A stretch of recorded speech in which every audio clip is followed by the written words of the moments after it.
आपकी पार्टी ने मधुबनी लोकसभा क्षेत्र से अपना प्रत्याशी उतारा है, क्या सोच के उतारे और क्या कुछ तैयारी है यहाँ? देखिए, हमारी पार्टी जो है वैसे उम्मीदवार दिए हैं जो मधुबनी का बेटा है, मधुबनी का लाल है। यहाँ जितने लोग हैं उम्मीदवार वो सब बाहरी है, चाहे इंडिया गठबंधन का हो चाहे एनडीए गठबंधन का हो। ये लोग जो है दोनों दरभंगा के भगौरे उम्मीदवार हैं। तो हम मधुबनी का जो आम है और आवाम है उनसे गुजारिश कर रहे हैं कि आप लोग जो है एमआईएम पार्टी को मजबूती से साथ दें और आपके ज़िला का आपका यहाँ का वोटर उम्मीदवार है एमआईएम पार्टी का। और ख़ासकर हम मुसलमान भाइयों से और दलित भाइयों से अपील करते हैं कि जो भी कुछ मुद्दा है हिंदुस्तान में, चाहे मुसलमानों के साथ या अति पिछड़ाओं के साथ या दलितों के साथ, अगर किसी भी तरह का लिंचिंग का मामला हो या दलित को सताने का मामला हो तो हमारी पार्टी जो है मजबूती के साथ जो है हमारे राष्ट्रीय अध्यक्ष जनाब बैरिस्टर असदुद्दीन ओवैसी साहब, इम्तियाज़ जलील साहब मजबूती से रखने का काम करते हैं। गरीबों की आवाज़ को बुलंद करते हैं, मजलूमों की आवाज़ को बुलंद करते हैं। और बिहार विधानसभा क्षेत्र में हमारे जो प्रदेश अध्यक्ष है वो बिहार का जो मुसलमान का मुद्दा हो या दलित का मुद्दा हो या मजलूमों का मुद्दा हो, इन तमाम मुद्दा को जो है हमारे पार्टी के प्रदेश अध्यक्ष रखने का काम करते हैं। अच्छा सर, आपका जो मुकाबला है यहाँ तो मामला था कि अशोक यादव और अली अशरफ फातमी से होना था, लेकिन आप लोगों ने अपना प्रत्याशी उतार के मुकाबला को त्रिकोणीय बना दिया है। तो क्या लगता है आपका कि आप अपनी पार्टी को मजबूती के साथ चुनाव लड़ सकते हैं और आपका प्रत्याशी कामयाब होगा? देखिए, एक प्रत्याशी जो यहाँ है वो डायरेक्ट आरएसएस और भाजपा का है। दूसरा प्रत्याशी जो है वो कल तक जो है आरएसएस और भाजपा के गोद में खेलने वाला जनता दल यूनाइटेड उस पार्टी में थे। आज फिर वो राष्ट्रीय जनता दल में पलटी मार करके आ गए। तो इंडिया गठबंधन का जो उम्मीदवार है उस पे तो मधुबनी का जो आम है और आवाम है उनको तो उस पर विश्वास ही नहीं है कि ये आज जो है राष्ट्रीय जनता दल में आए हैं। कल मैं इनको अगर वोट दे करके भेजाता हूँ तो कल फिर ये पलटी मार देंगे। तो ये तमाम मुद्दा है। यहाँ पे एक ही मुद्दा आ गया कि मधुबनी लोकसभा क्षेत्र में बाहरी भगाओ और लोकल मधुबनी के बेटा को जो है मधुबनी का सांसद बनाओ। और हमारे जो उम्मीदवार हैं वो युवा हैं, नौजवान हैं। और बाकी जो पार्टी का उम्मीदवार है वो घिसा हुआ पीटा हुआ, जिस तरह से सिक्का घिस पीट जाता है वैसा घिसा पीटा हुआ उम्मीदवार है। अच्छा, आप पे जो आरोप लगता है लगातार, जैसे अभी भी आरोप लग रहा है कि आप यहाँ अपना प्रत्याशी उतार कर कहीं ना कहीं आरजेडी का वोट काट रहे हैं, तो इसको कैसे देखेंगे आप? देखिए, हम लोग आरजेडी का वोट कभी नहीं काटे हैं और न काटेंगे। हम लोग जो है लगातार भाजपा से हमारी लड़ाई है।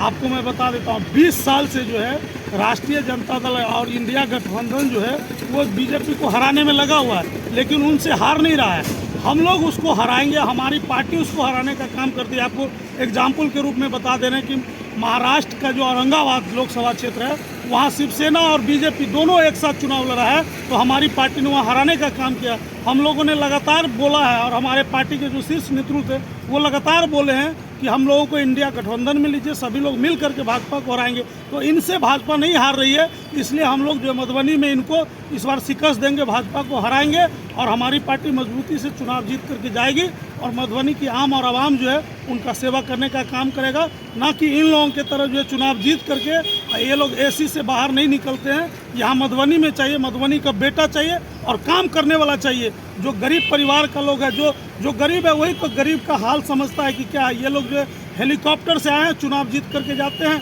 ना ही कोई विकास है ना कोई डेवलपमेंट है। आप देख लीजिए कि सीतामढ़ी रेलखंड पे कोई ट्रेन का सुविधा नहीं, यहाँ से जाले विधानसभा क्षेत्र जुड़ा हुआ है। आपको मधुबनी का देख लीजिए वही हालात है, ना कोई स्टेडियम है यहाँ, ना कोई विकास है। किसानों का मुद्दा है, दलितों का मुद्दा है, दलितों के साथ अत्याचार हो रहा है, मुसलमानों के साथ लिंचिंग हो रहा है। तो ये तमाम मुद्दे, ये सब चीज़ रुकेगा। हमारे नेता वकार सिद्दीकी साहब अगर यहाँ से पार्लियामेंट जीत करके जाते हैं तो गरीबों की आवाज़ को, मुसलमानों की आवाज़ को जो है बुलंद करेंगे और मिथिलांचल का विकास करेंगे। अच्छा सर, एक सवाल कि जैसे मान लीजिए अशोक यादव जी के पास मोदी जी हैं, उनके पास राष्ट्रवादी मुद्दा है, राम मंदिर का मुद्दा है, और यूँ कहें तो अशरफ अली फातमी साहब के साथ रोजगार का मुद्दा है, तेजस्वी जी है। आपके पास क्या है और आप क्या कुछ मुद्दे पे चुनाव लड़ेगा? हमारे पास में बैरिस्टर असदुद्दीन ओवैसी साहब है, अकबरुद्दीन ओवैसी साहब है, इम्तियाज़ जलील साहब है, हमारे पास अख्तरुल ईमान साहब है जिसमें ईमान है, हमारे पास आदिल हसन आज़ाद साहब है जो अपने आवाज़ से जो है पूरे बिहार को थर्राने का काम करते हैं। तो ये सब इन लोगों के पास में जो है में लूट खसोट करने वाले नेता हैं, कई आरोपित नेता हैं। हमारे नेता पाक साक नेता है।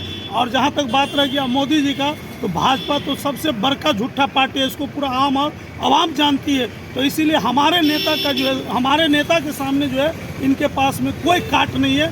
ये लोग सब हवा हवाई है। और बात रह गया कि आप अली अशरफ फातमी साहब की बात करते हैं, तो कई दफ़े जो है जनता ने उनको मौका दिया है। मुसलमानों के मुद्दा पे कौन ऐसा मुद्दा है जो मधुबनी और दरभंगा या बिहार का मुद्दा है जिसमें मुसलमानों के साथ अत्याचार हुआ, उसमें बोले। अगर एक भी मुद्दा है तो वो वीडियो जारी करे।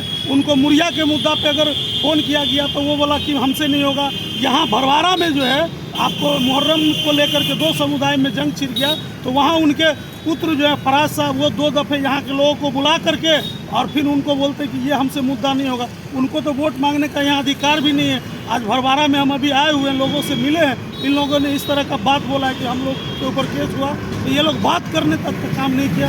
इसलिए आज जाले विधानसभा क्षेत्र का माहौल एक अजीब सा बना हुआ है। सारे लोग MIM की तरफ जो मुखातिब हो रहे हैं और हम लोग को वोट करेंगे। आखिरी सवाल सर कि क्या कुछ तैयारी है और क्या असदुद्दीन ओवैसी साहब या कोई बड़े नेता यहाँ मधुबनी में आएंगे? देखिए, मधुबनी जिला का जो लोकसभा क्षेत्र है उसमें 6 जगह हमारे बैरिस्टर असदुद्दीन ओवैसी साहब का प्रोग्राम है। जाले कॉलेज से शुरू होगा, फिर हमारे अकबरुद्दीन ओवैसी साहब का प्रोग्राम होगा, इम्तियाज़ जलील साहब का प्रोग्राम होगा, और भी जितने हमारे पार्टी के स्टार प्रचारक है अख्तरुल इमान साहब का प्रोग्राम होगा। तो वो घबराने की ज़रूरत नहीं, आम और अवाम इस चीज़ को समझ रहा है। MIM जब उतरेगी इन दोनों का जमानत जब्त हो जाएगा। अच्छा, एक तरह से देखा जाए तो असदुद्दीन ओवैसी साहब को आप लोग कब बुलवा रहे हैं? देखिए, ये 13 तारीख को उनका वोटिंग है। 13 के बाद जो है फ़ौरन जो है जाले कॉलेज से आगाज़ होगा और जाले से शुरुआत होगी और पूरा मधुबनी में MIM में हो जाएगा।